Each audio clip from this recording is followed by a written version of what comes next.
Hey guys!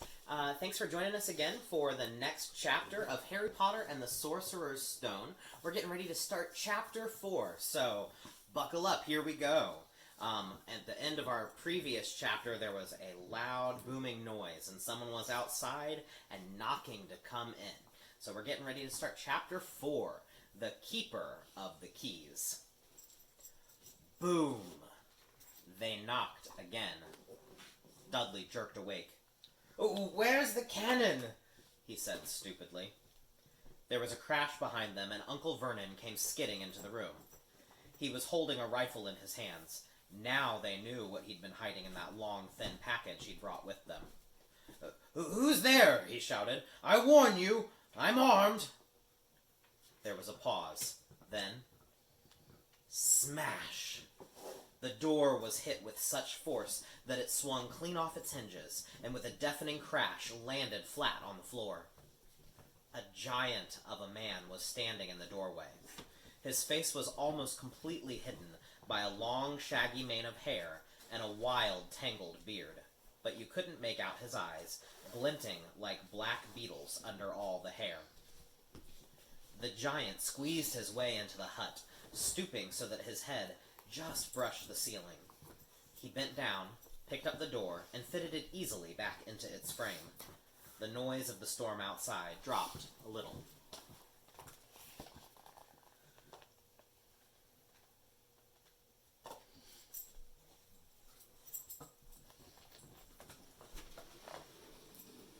He turned to look at them all. Couldn't make us a cup of tea, could ya? It's not been an easy journey." He strode over to the sofa where Dudley sat frozen with fear. "Budge up, you great lump," said the stranger. Dudley squeaked and ran to hide behind his mother, who was crouching, terrified, behind Uncle Vernon. "And here's Harry," said the giant. Harry looked up into the fierce, wild, shadowy face and saw that the beetle eyes were crinkled in a smile. "Last time I saw you, you was only a baby," said the giant. "You look a lot like your dad, but you've got your mum's eyes." Uncle Vernon made a funny rasping noise. "I demand that you leave at once, sir," he said. "You are breaking and entering." Shut up, Dursley, you great prune," said the giant. He reached over the back of the sofa, jerked the gun out of Uncle Vernon's hands, bent it into a knot as easily as if it had been made of rubber, and threw it in the corner of the room. Uncle Vernon made another funny noise, like a mouse being trodden on.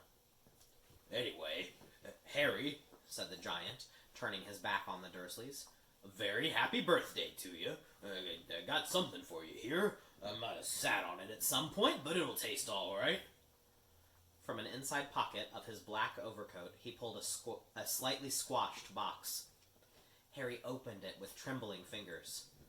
Inside was a large, sticky chocolate cake with "Happy Birthday, Harry" written on it in green icing.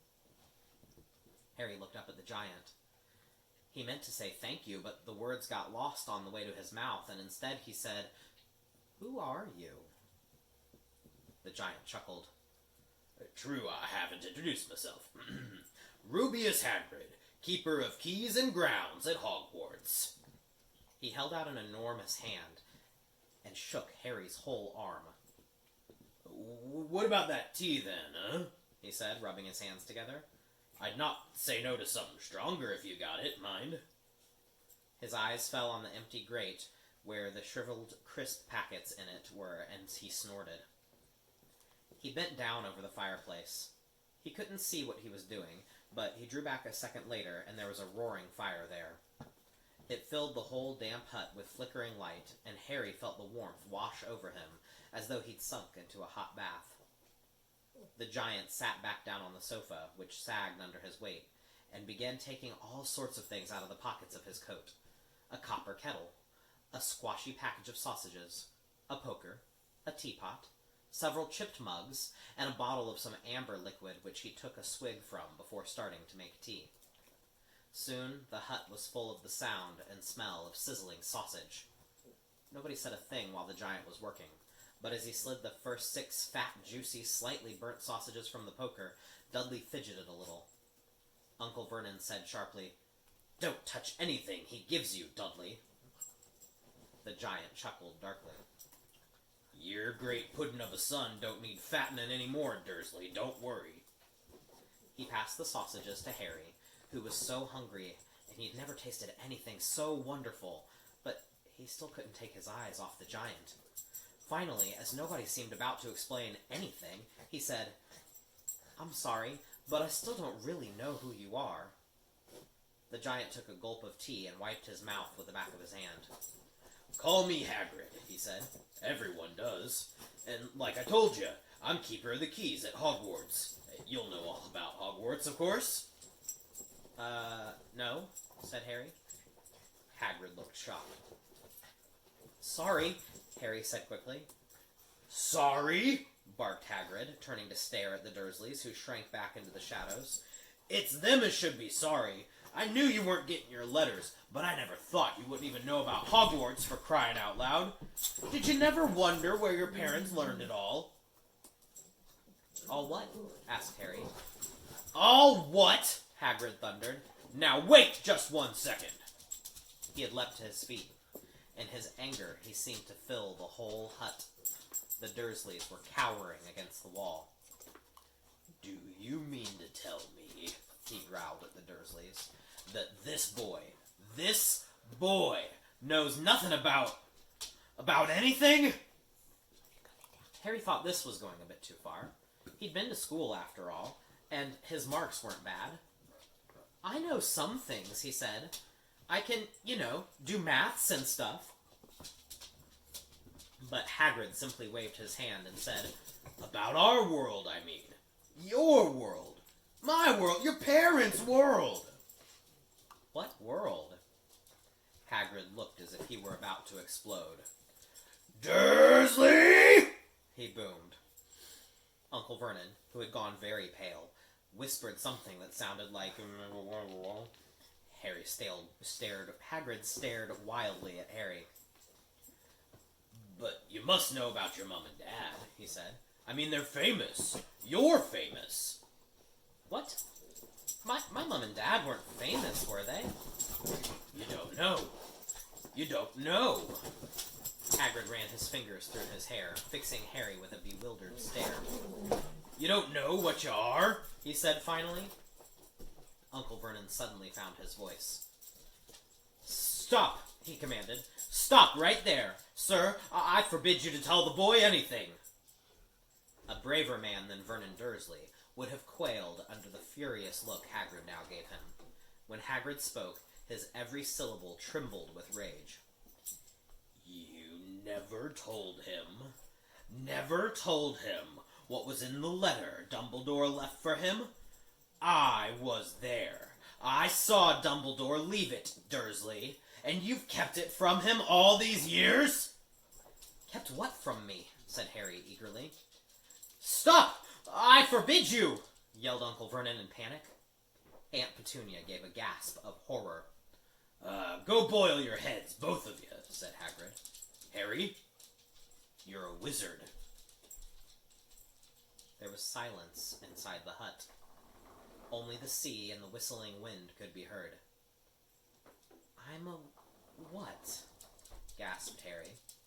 "A wizard, of course," said Hagrid, sitting back down on the sofa, which groaned and sank even lower. "And a thumping good 'un, I'd say, once you've been trained up a bit. With a mom and dad like yours, what else would you be? And I reckon it's about time you read your letter." Harry stretched out his hand at last to take the yellowish envelope, addressed in emerald green to Mr. H. Potter, the floor, hut on the rock, the sea. He pulled out the letter and read, "Hogwarts School of Witchcraft and Wizardry. Headmaster Albus Dumbledore, Order of Merlin, First Class, Grand Sorcerer, Chief Warlock, Supreme Mugwump, International Confederacy of Wizards. Dear Mr. Potter, we are pleased to inform you that you have a place at Hogwarts School of Witchcraft and Wizardry. Please find enclosed a list of all necessary books and equipment. Term begins on 1st of September. We await your owl by no later than 31st July. Yours sincerely, Minerva McGonagall, Deputy Headmistress. I realized I forgot to show you guys a page. There's Hagrid talking to Harry.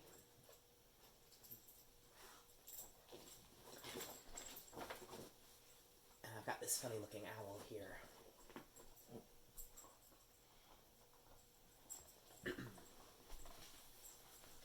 Questions exploded inside Harry's head like fireworks, and he couldn't decide which to ask first.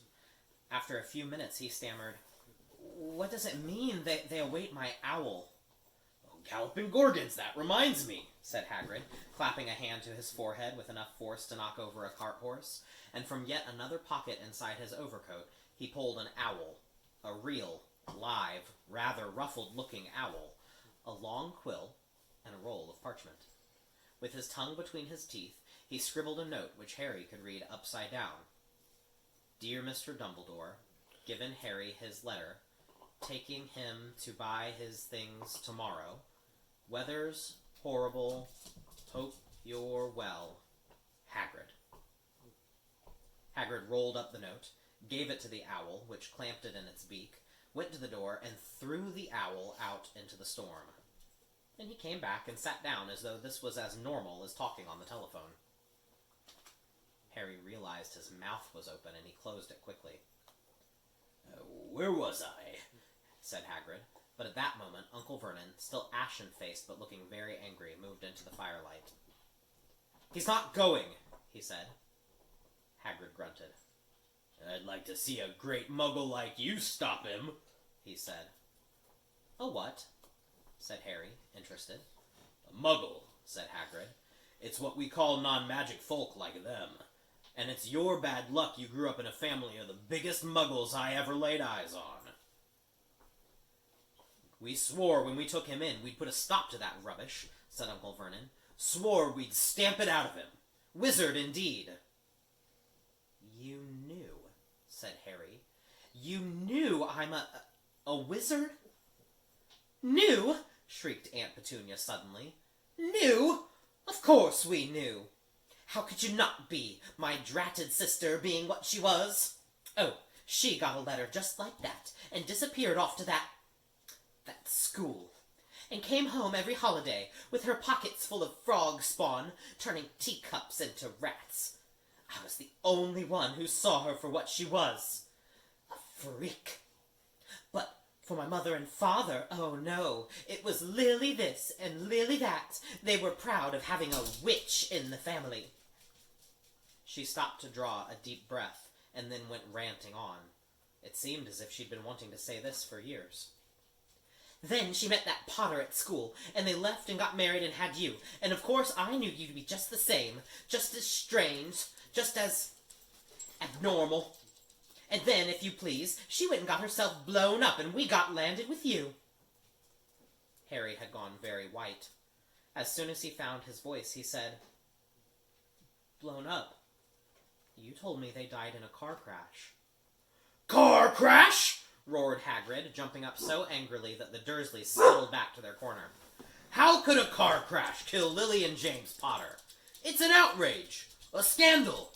Harry Potter not knowing his own story when every kid in our world knows his name." "But why? What happened?" Harry asked urgently. The anger faded from Hagrid's face. He looked suddenly anxious. "I never expected this," he said in a low, worried voice. "I had no idea. When Dumbledore told me there might be trouble getting hold of you, how much you didn't know. Oh, Harry, I don't know if I'm the right person to tell you, but someone's gotta. You can't go off to Hogwarts not knowing." He threw a dirty look at the Dursleys. "Well, it's best you know as much as I can tell you. Mind, I can't tell you everything. It's a great mystery, parts of it." He sat down, stared into the fire for a few seconds, and then said, "It begins, I suppose, with a person called... but it's incredible you don't know his name. Everyone in our world knows." "Who?" "Well, I don't like saying the name if I can help it. No one does." "Why not?" "Gulping gargoyles, hairy people are still scared. Blimey, this is difficult. See, there was this wizard, who went bad. As bad as you could go. Worse. Worse than worse. His name was... Hagrid gulped, but no words came out. Could you write it down? Harry suggested. Nah, I can't spell it. All right. Voldemort. Hagrid shuddered. Don't make me say it again. Anyway, this wizard, about 20 years ago now, started looking for followers. It got him, too. Some were afraid. Some just wanted a bit of his power, because he was getting power himself, all right. Dark days, Harry. Didn't know who to trust. Didn't dare get friendly with strange wizards or witches. Terrible things happened. He was taken over. Of course, some stood up to him, and he killed them. Horribly. One of the only safe places left was Hogwarts. Reckon Dumbledore is the only one that you-know-who was afraid of. Didn't dare try taking the school. Well, not just then, anyway. Now, your mom and dad were as good a witch and wizard as I ever knew. Head boy and girl at Hogwarts in their day. Suppose the mystery is why you-know-who never tried to get him on his side before. Probably knew they were too close to Dumbledore to want anything to do with the dark side. Maybe he thought he could persuade him. Maybe he just wanted him out of the way. All anyone knows is, he turns up in the village where you was all living, on Halloween, 10 years ago. You was just a year old. He came to your house and... Hagrid suddenly pulled a very dirty, spotted handkerchief out and blew his nose with a sound like a foghorn. Sorry, he said, but it's that sad. I knew your mom and dad, and nicer people you couldn't find. Anyway, you know who killed him. And then, and this is the real mystery of the thing, he tried to kill you too. Wanted to make a clean job of it. I suppose, or maybe he just liked killing. Anyway, he couldn't do it.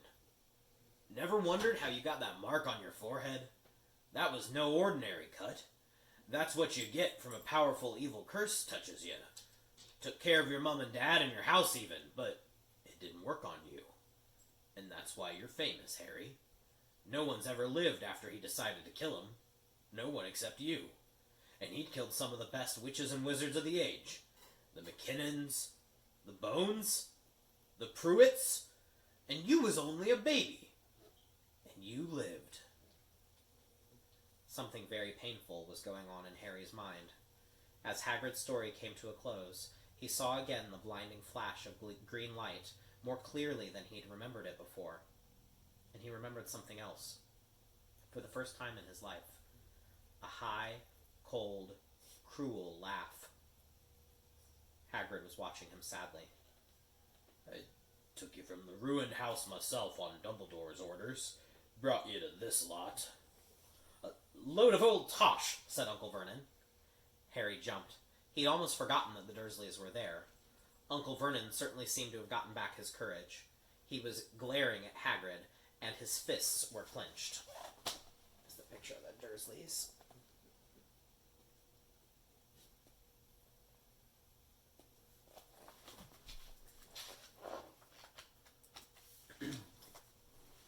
Now, you listen here, boy, he snarled. I accept there's something strange about you. Probably nothing a good beating wouldn't have cured. And as for all this about your parents, well, they were weirdos, no denying it. And the world's better off without them, in my opinion. Asked for all they got, getting mixed up with those wizarding types. Just what I expected. Always knew they'd come to a sticky end. But at that moment, Hagrid leapt from the sofa and drew a battered pink umbrella from inside his coat. Pointing this at Uncle Vernon like a sword, he said, I'm warning you, Dursley. I'm warning you. One more word. In danger of being speared on the end of an umbrella by a bearded giant, Uncle Vernon's courage failed again. He flattened himself against the wall and fell silent. That's better, said Hagrid, breathing heavily and sitting back down on the sofa, which this time sagged right down to the floor. Harry, meanwhile, still had questions to ask. Hundreds of them. But what happened to Sorry, I mean, you know who. Good question, Harry. Disappeared. Vanished. Same night he tried to kill you. Makes you even more famous. And that's the biggest mystery, see? He was getting more and more powerful. Why'd he go? Some say he died. Codswallop, in my opinion. Don't know if he had enough human left in him to die. Some say he's still out there, biding his time, but I don't believe it. People who was on his side came back to ours. Some of them came out of kind of trances. Don't reckon they could have done if he was coming back. Most of us reckon he's still out there somewhere, but lost his powers. Too weak to carry on. 'Cause something about you finished him, Harry. There was something going on that night he hadn't counted on. I don't know what it was. No one does. But something about you stumped him, all right. Hagrid looked at Harry with warmth and respect blazing in his eyes. But Harry, instead of feeling pleased and proud, felt quite sure there had been a horrible mistake. A wizard? Him? How could he possibly be? He'd spent his life being clouded by Dudley and bullied by Aunt Petunia and Uncle Vernon. If he really was a wizard, why hadn't they been turned into warty toads every time they tried to lock him in his cupboard? If he'd once defeated the greatest sorcerer in the world, how come Dudley had always been able to kick him around like a football? Hagrid, he said quietly, I think you must have made a mistake. I don't think I can be a wizard. To his surprise, Hagrid chuckled. Not a wizard, huh? Never made things happen when you was scared or angry? Harry looked into the fire. Now he came to think about it. Every odd thing that had ever made his aunt and uncle furious with him had happened when he, Harry, had been upset or angry. Chased by Dudley's gang, he somehow found himself out of their reach. Dreading going to school with that ridiculous haircut, he'd managed to make it grow back. And the very last time Dudley had hit him, hadn't he gotten his revenge without even realizing he was doing it? Hadn't he set a boa constrictor on him? Harry looked back at Hagrid, smiling, and saw that Hagrid was positively beaming at him. See, said Hagrid, Harry Potter, not a wizard. You wait, you'll be right famous at Hogwarts. But Uncle Vernon wasn't going to give in without a fight. Haven't I told you he's not going? He hissed. He's going to Stonewall High, and he'll be grateful for it. I've read those letters, and he needs all sorts of rubbish. Spell books and wands and... If he wants to go, a great muggle like you won't stop him, growled Hagrid. Stop Lily and James Potter's son going to Hogwarts. You're mad. His name's been down ever since he was born. He's off to the finest school of witchcraft and wizardry in the world. 7 years there, and he won't know himself. He'll be with youngsters of his own sort for a change. And he'll be under the greatest headmaster Hogwarts ever had, Albus Dumbledore. I'm not paying for some crackpot old fool to teach him magic tricks, yelled Uncle Vernon. But he had finally gone too far. Hagrid seized his umbrella and whirled it over his head. Never, he thundered, insult Albus Dumbledore in front of me! He brought the umbrella swishing down through the air to point at Dudley.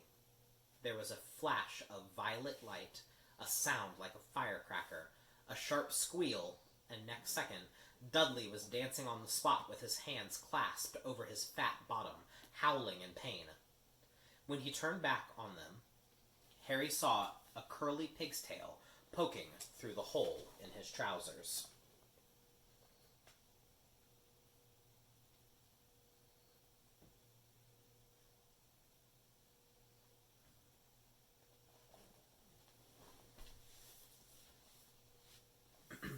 Uncle Vernon roared. Pulling Aunt Petunia and Dudley into the other room, he cast one last terrified look at Hagrid and slammed the door behind them. Hagrid looked down at his umbrella and stroked his beard. I shouldn't have lost me temper, he said ruefully. But it didn't work anyway. I meant to turn him into a pig, but I suppose he was so much like a pig anyway, there wasn't much left to do. He cast a sideways look at Harry under his bushy eyebrows. I'd be grateful if you didn't mention that to anyone at Hogwarts, he said. I'm, not supposed to do magic, strictly speaking. I was allowed to do a bit to follow you and get your letters to you and stuff. One of the reasons I was so keen to take on the job. Why aren't you supposed to do magic? Asked Harry. Oh, well, I was at Hogwarts myself, but I, got expelled, to tell you the truth, in me 3rd year. They snapped me wand in half and everything. But Dumbledore let me stay on as gamekeeper. Great man, Dumbledore. Why were you expelled? It's getting late, and we've got lots to do tomorrow, said Hagrid loudly. Gotta get up to town, get all your books and that. He took off his thick black coat and threw it to Harry. You can kip under that, he said. Don't mind if it wiggles a bit. I think it's got a couple of dormice in one of the pockets. Alright. And that's the end of that chapter. We've got this great picture at the end. Double page spread.